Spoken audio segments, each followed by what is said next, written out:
سورہ کہف کی تلاوت کی گئی آج، اور سورہ کہف عام طور پر لوگ جمعہ کے دن اہتمام کے ساتھ پڑھتے ہیں، خصوصیت کے ساتھ وہ لوگ جو جمعہ کے دن اول وقت میں مسجد یا خطبہ شروع ہونے سے پہلے پہنچتے ہیں۔ پہلی چیز تو یہ ذہن میں رکھیے کہ جمعہ کے دن مشروط نہیں ہے سورہ کہف، کسی بھی دن پڑھی جا سکتی ہے۔ یہ ہمارے ہاں ایک عام طور پہ طریقہ ہے کہ جمعہ کے دن ہی اس کا اہتمام ہوتا ہے، جمعہ کو پڑھیں یا ہفتے کو پڑھیں یا اتوار کو پڑھیں۔ سورہ کہف کی اپنی فضیلت، جمعہ کی اپنی فضیلت۔ تو سورہ کہف ان صورتوں میں سے ہے جن کی تلاوت سے سکینت اور طمانینت نازل ہوتی ہے، سکون جس کو ہم ٹرینکوالٹی کہتے ہیں، یہ سورہ کہف کی وجہ سے۔ اور دوسرا یہ کہ اگر کبھی بھی آدمی سورہ کہف کی تلاوت کرے گا تو اس کی زندگی اگلے 8 دن کے لیے، اور پھر بعض اور احادیث میں مزید 3 دن، یعنی گویا کہ 10 دن اس کے لیے نور اور منور سے بھری ہوئی ہوگی۔ سورہ کہف فتنہ دجال سے بچنے اور محفوظ رہنے کا ایک مؤثر ہتھیار ہے، ایک پاورفل ویپن ہے کہ سورہ کہف کے ذریعے سے آدمی فتنہ دجال سے محفوظ رہ سکتا ہے۔ اور سورہ کہف اگر پورا نہ پڑھ سکتا ہو تو کم سے کم اس کی 10 آیات کی تلاوت آدمی کر لے۔ تو یہ سورہ کہف کی فضیلت کے اعتبار سے کچھ صحیح احادیث کا ذکر ہے۔ بہت ساری صورتوں کے بارے میں ہمارے ہاں فضائل اعمال وغیرہ میں بہت سی باتیں ذکر کی جاتی ہیں، جن میں سے غالب اکثریت جو ہے وہ کوئی صحیح حدیث کے ساتھ ثابت نہیں ہے، لیکن سورہ کہف کی جو فضیلت ہے یہ ان چند صورتوں میں سے ہے جن کی فضیلت، اجر و ثواب صحیح احادیث سے ثابت ہے۔ سورہ کہف میں مختلف واقعات بیان کیے گئے، ان میں سے اصل میں کہف کہتے ہیں کیف، غار کو۔ غار والوں کا واقعہ یہ چونکہ بہت اہم ہے تو اسی لیے سورہ کہف کا نام بھی اسی کے ساتھ موسوم کر دیا گیا، ورنہ قرآن کریم میں صورتوں کے جو نام رکھے جاتے ہیں ضروری نہیں کہ اس واقعہ وہی واقعہ سب کچھ ہو۔ جیسے سورہ بقرہ ہے، بقرہ یعنی گائے کا ایک ہلکا سا واقعہ اس کے اندر ہے، جبکہ وہ سورت تقریباً 2.5 پاروں پر مشتمل ہے، بہت سارے احکام، بہت سے مسائل اور بہت سی باتیں اس کے اندر ہیں۔ ایسے ہی سورہ آل عمران ہے یا سورہ نساء ہے، تو نام جو ہے ہلکی سی کوئی بھی مناسبت سے رکھا گیا۔ تو یہاں پر بھی کہف یعنی وہ لوگ جو غار میں گئے اور ان کے ساتھ ایک واقعہ پیش آیا، اور وہ واقعہ بہت غیر معمولی قسم کا واقعہ تھا، بہت ہی ایکسٹرا آرڈینری قسم کا واقعہ تھا۔ وہ واقعہ کیا ہے؟ اس کے لیے کہا گیا انہم فتیۃ آمنوا بربہم وزدناہم ہدی۔ یہ اصل میں پورے سورہ کہف کا یا اس واقعے کا یہ خلاصہ ہے اس آیت کے اندر۔ وہ نوجوانوں کی ایک ٹیم تھی، فتیہ، فتح کہتے ہیں نوجوان کو، یوتھ۔ تو جو نوجوان ہیں ان کی ایک ٹیم تھی۔ تو اس میں دیکھیے کہ نوجوانوں کو کس اہمیت کے ساتھ یہاں بیان کیا گیا اور کس اہمیت کے ساتھ ذکر کیا گیا، کیونکہ جوانی اس عمر کے اندر آدمی کوئی بھی کام کر سکتا ہے، خیر کا کام اور شر کا کام، اچھے کارنامے بھی انجام دے سکتا ہے اور بری راہوں پر بھی چل سکتا ہے، اس لیے کہ اس موقع پر ان کے جذبات جوان ہوتے ہیں، جسم تندرست ہوتا ہے، توانائی زیادہ ہوتی ہے اور پھر تجربات کم ہوتے ہیں۔ تو ایسی صورت میں آدمی کوئی ایکسٹریم پر بھی جا سکتا ہے، اسی لیے بہت ساری تحریکیں اور تنظیمیں نوجوانوں کو پہلے شکار کرنے کی کوشش کرتی ہیں، اور نوجوان ان کو معلومات زیادہ نہیں ہوتے، تجربات زیادہ نہیں ہوتے، لوگوں کی باتوں میں بہت جلدی آ جاتے ہیں، اور اس لیے وہ پھر کسی بھی تحریک کا جلدی سے حصہ بن جاتے ہیں۔ بعد میں چل کر پتہ چلتا ہے کہ وہ تحریک کتنی نقصان دہ ہے اور اس میں جو باتیں بتائی گئیں حقیقت کے کتنے خلاف ہیں یا دور ہیں وغیرہ وغیرہ۔ اس لیے اس میں ایک یہ ہے کہ کوئی بھی کام کرنے سے پہلے بڑوں کا تجربہ اور مشورہ یہ بہت بہتر اور ضروری ہے۔ اور یہاں پر یہ جو نوجوانوں کا ذکر خاص طور پر کیا گیا، یہ بہت اچھی مثال اور اعلیٰ ترین مثال دی گئی، انہم فتیۃ آمنوا بربہم، کہ ان کی بیوٹی کیا تھی، کیوں ان کو ذکر کیا گیا۔ یہ نبی صلی اللہ علیہ وسلم سے پہلے کے زمانے کا واقعہ ہے، جس کو نبی صلی اللہ علیہ وسلم نے بعد میں بیان کیا، قرآن کریم کی اس میں تلاوت جو کی جاتی ہے، کہ یہ جو نوجوانوں کی ٹیم ہے اللہ پر ایمان لانے کا اعلان کیا اور اس پر جم گئے، یہ ہے ان کا حسن، ایمان اور اس پر استقامت۔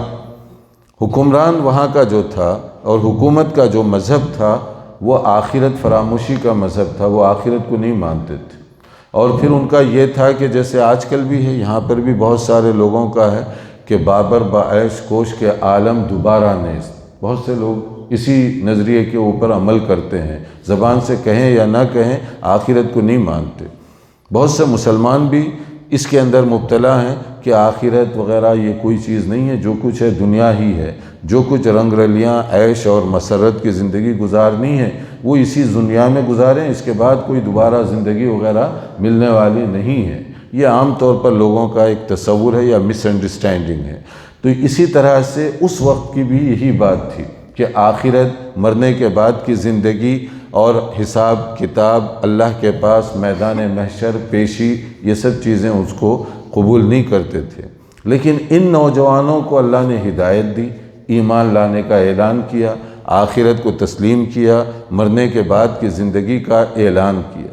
نتیجہ یہ ہوا کہ وقت کی حکومت جو ہے اس وقت ان کے خلاف ہو گئی، اور وہ لوگ اپنے ایمان کی حفاظت کی خاطر پہلے جو کچھ کوشش کر سکتے تھے کرتے رہے، مگر جب انہوں نے دیکھا کہ حالات زیادہ سنگین اور خطرناک ہو چکے ہیں تب اپنے ایمان کو بچانے کے لیے غار پر گئے۔ وہ پہلے غار پر نہیں گئے، پہلے وہ کوششیں کرتے رہے، لیکن جب انہوں نے محسوس کیا کہ حالات قابو سے باہر ہو چکے ہیں، حکومت وقت سے ایک نوجوان، سمجھیے کتنے نوجوان تھے جس کا آگے ذکر آ رہا ہے 6 7 یا 7 8 یا جو بھی تھے 10 کے اندر، تو وہ جو نوجوان تھے اب یہ حکومت کو کیا کر سکتے ہیں اور حکومت کا مقابلہ کیسے کر سکتے ہیں اتنے چند نوجوان؟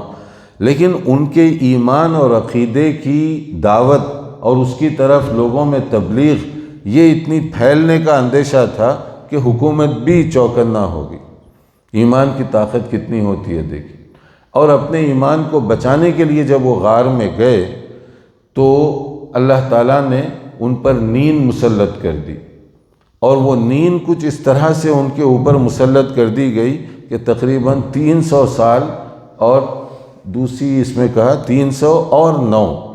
309 کا مطلب ہے کہ اگر قمری اور شمسی حساب سے دیکھیں گے تو یہ فرق بنتا ہے۔ تو قرآن مجید کا حسن ہے کہ اتنی باریکی سے ان کا وہ پیریڈ آف ٹائم بتایا گیا کہ اگر آپ شمسی حساب سے دیکھیں گے تو وہ جو ہے تھوڑا سا کم بنتا ہے، کیونکہ چاند کے حساب سے جو گنتی ہوتی ہے اس میں 31 دن نہیں آتے، اس کے اندر صرف 29 دن آئیں گے یا 30 دن آئیں گے، تو اس حساب سے اگر کاؤنٹ کیا جائے گا تو 309 سال ہو، اور اگر آپ شمسی حساب سے کریں گے تو 300 سال ہو۔ تو یہ اب وہ لوگ 300 سال تک کیسے سوتے رہے؟ اللہ قادر مطلق ہے، وہ جو چاہے کر سکتا ہے۔ اللہ عز و جل کا معاملہ کن فیکون کا معاملہ ہے، وہ جس طرح جو چاہے حکم دے سکتا ہے۔ تو یہاں پر بھی اسی طرح کا ہوا کہ اللہ نے اس کا انتظام کر دیا۔ انتظام کیسا کیا؟ ان لوگوں کے لیے تو وہ ایک اتفاق تھا، اللہ کے لیے کوئی چیز اتفاقیہ نہیں ہوتی، اللہ کا ہر کام جو ہے وہ منصوبے کے تحت ہوتا ہے، جیسے اللہ چاہتا ہے۔ ہمیں کچھ باتیں اتفاقیہ لگتی ہیں، جیسے ہم کہتے ہیں میں سڑک پر جا رہا تھا، اتفاق سے گاڑی آ گئی، اتفاق سے یہ ہوا، ہمارے لیے وہ اتفاق ہوتا ہے، لیکن قضا و قدر اتفاقیہ نہیں ہے، وہاں چیزیں طے ہیں پہلے سے اللہ کی طرف سے، اور اللہ ہی جانتا ہے۔ تو وہ اس غار میں گئے جس میں انسانی زندگی کی تمام جو ہے باتیں موجود تھیں۔ جب وہ 900 اتنے طویل عرصے کے لیے یعنی 300 سال تک وہ سوتے رہے یا 309 سال تک سوتے رہے تو کئی سوالات پیدا ہوتے ہیں، سائنسی لحاظ سے بھی پیدا ہو سکتے ہیں، ظاہری لحاظ سے بھی کہ جنگل ویرانہ پہاڑ اور پتہ نہیں اس میں کون سے درندے ہوں گے، حشرات الارض ہوں گے، تو یہ لوگ کیوں نہیں ان کو یہ ساری چیزیں تکلیف کیوں نہیں پہنچائیں، اور وہ بھی 1 دن 2 دن کی بات نہیں، 300 سال کی بات ہے۔ اور دوسرا مسئلہ یہ ہے کہ 300 سال تک جو ہے ان کا جسم کیسے، ورنہ بعض مریض تو اگر چند سال تک بیڈ پر پڑے رہیں تو وہ جسم کے اوپر پھوڑے پھنسیاں اور ایسے امراض پیدا ہوتے ہیں جس کے بعد ان کو چلنا پھرنا دشوار ہو جاتا ہے۔ اسی لیے مریض کو عموماً پلٹایا جاتا ہے، اس کو اگر وہ خود سے پلٹ نہ بھی سکتا ہو، آج کل تو ایسی بیڈ بھی لگائی گئی ہیں جس میں آٹومیٹک آدمی ہر تھوڑی دیر کے بعد پلٹتا رہتا ہے، کیونکہ یہ اس کے لیے ضروری ہے، ورنہ وہ جسم کا ایک حصہ اس کا ڈیمیج ہو جائے گا۔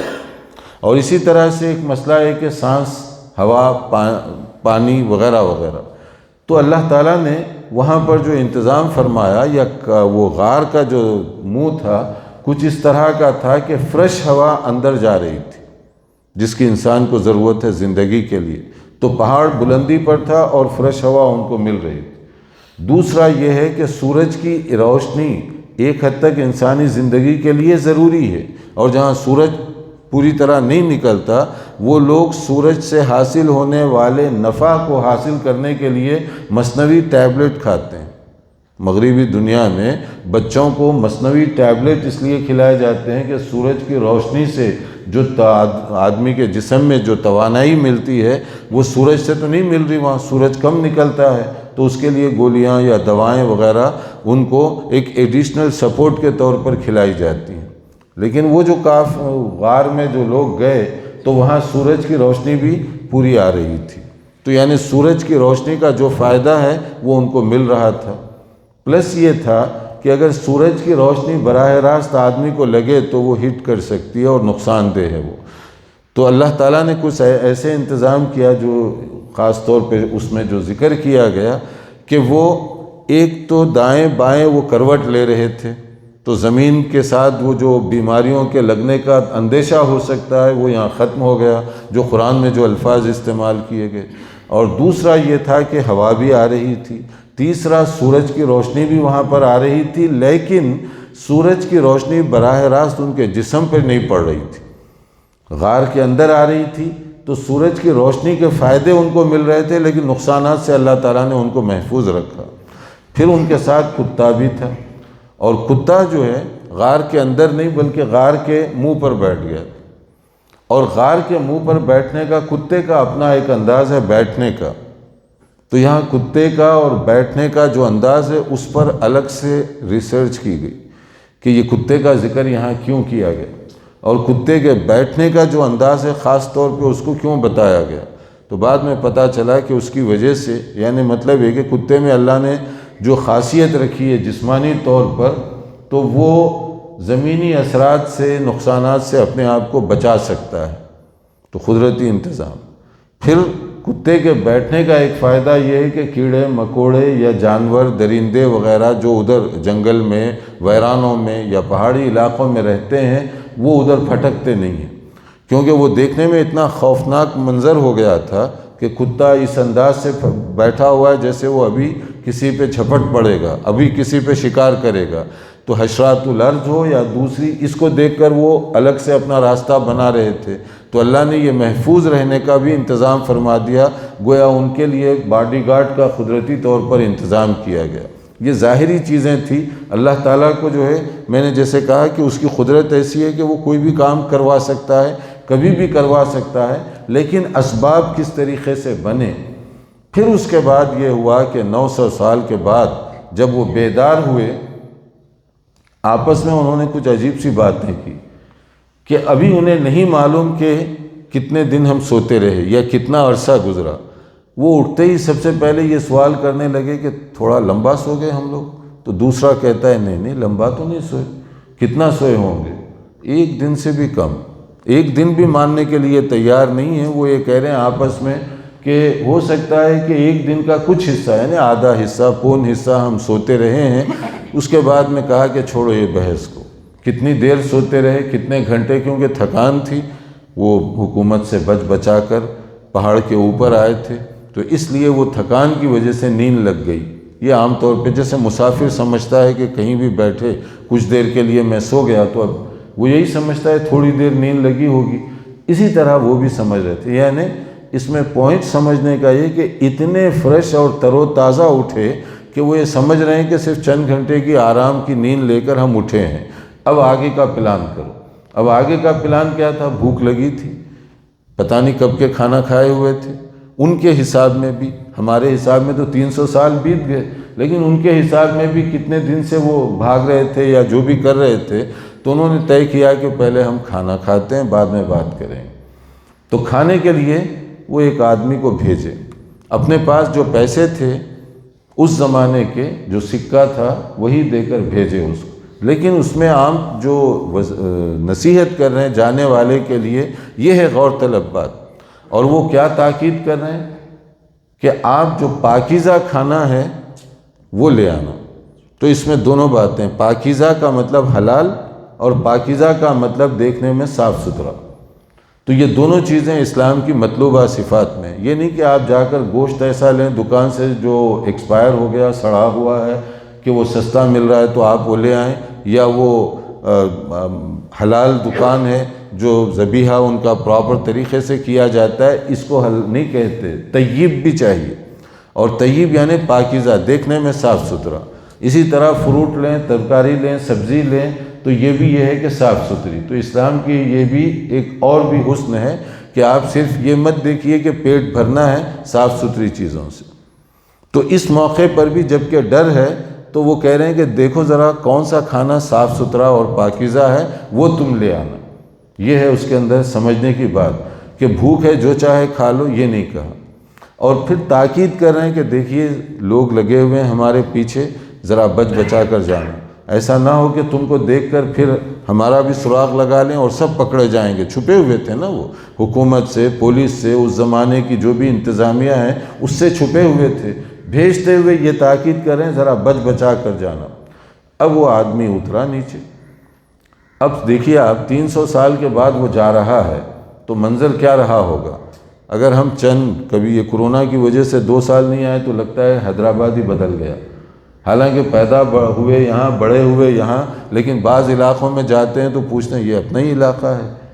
یعنی 2 سال میں اگر اتنی تبدیلی آتی ہے تو آپ دیکھیے کہ وہ 300 سال کے بعد گئے تو وہ منظر کیا تھا ہوگا۔ وہ ڈرتے ہوئے جا رہا ہے کیونکہ ساتھیوں نے تاکید کی تھی کہ لوگ ہمارے خلاف ہیں، ذرا بچ بچا کر جانا۔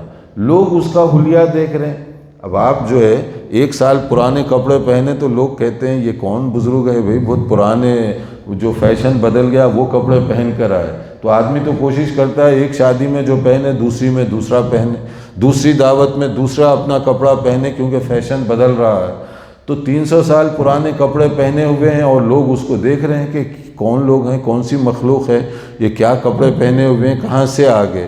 یہ سمجھ رہا ہے کہ ہمیں واچ کر رہے ہیں، کیونکہ اس کے دل میں کچھ اور ڈر ہے، لوگ کچھ اور انداز سے دیکھ رہے ہیں کہ اب 300 سال پرانے پتہ نہیں کیا پہنے ہوئے تھے وہ۔ اب وہ دیکھتے دکھاتے گیا کسی دکان پر، جہاں پر بھی وہ اس کو دکھائی دیا کہ کھانے پینے کی چیزیں یہاں ملتی ہیں۔ جو اس کی چیز تھی وہ اس نے اس کو بتایا۔ اب 300 سال کی زبان کون سی ہوگی جو وہ بولتے تھے اور جو اب بول رہے ہیں؟ تو ان کو تعجب ہوا یہ کدھر سے آ گیا یہ۔ تو خیر چیز دینے کے بعد وہ جو سکہ دیے اس کو پیسوں کے طور پر، یہاں سے پکڑے گئے وہ۔ پیسہ دیتے ہی وہ پوچھنے لگا یہ کیا دے رہے ہیں تم؟ ہاں پیسہ دے رہا ہوں، چیز لیا ہوں کھانے کے لیے تو اس کا پیسہ ہے۔ یہ پیسہ ہے؟ وہ 300 سال پرانا سکہ دیا تھا تو وہ پتہ نہیں کون سا سکہ تھا اور کتنے سکے اس درمیان میں بدلتے رہے۔ اس نے سمجھا اچھا تمہیں کوئی پرانا خزانہ ملا ہے یا چوری کر کے آئے ہو تم۔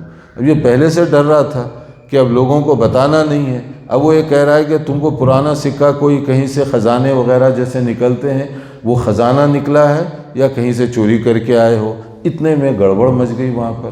اب وہ جب گڑبڑ مچی تو یہ جو ہے نا بھاگنے لگ گیا، کیونکہ اس کو تو تاکید کی گئی تھی کہ بچ بچا کر جانا۔ خیر اس کے بعد یہ ہوا کہ پھر جب پوچھا گیا ان سے تو انہوں نے بتایا کہ وہ ہم لوگ نہ چور ہیں، نہ ہی کوئی سکہ ہمیں ملا ہے، نہ کوئی خزانہ ملا، یہ ہمارے پیسے ہیں۔ ہم لوگ گئے تھے تھوڑی دیر آرام کرنے کے لیے، جیب میں جو پیسے تھے وہی لا کر تمہیں دے رہے ہیں۔